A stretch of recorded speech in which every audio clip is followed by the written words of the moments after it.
வேற மிதிச்சா எப்படி வலிக்காதோ அர்ஜுனை அடிச்சா சிவபெருமானுக்கு அப்படி வலிக்காது. வாங்கிக்கிட்டார், பிடிச்சார், மல்யுத்தத்துக்கு போனா கட்டி பிடிச்சிட்டார். இவனால அசைய முடியல. என்ன வீராதி வீர என்ன கட்டி பிடிச்சு விட்டாரு. ஆனா ஒண்ணு, மல்யுத்தத்துல கட்டி பிடிச்சா உடம்பு வலிக்கும். இந்த ஆளு கட்டி பிடிச்சா பாஞ்சாலி கட்டி பிடிச்சாப்பட இருக்கு. என்னடா வேடிக்கையா இருக்கு.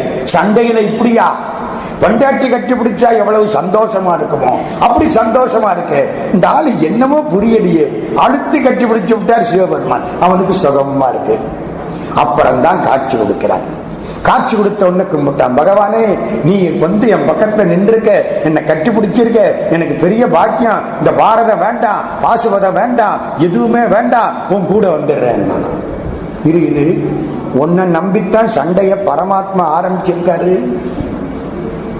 18 அக்குரோணி சேனை அழிகிறதுக்கு நீதான் முக்கிய காரணமா இருக்க போற அர்ஜுனா. கௌரவ சேனை முழுக்க அழிக்கிறதுக்கு நீதான் காரணமா இருக்க போற.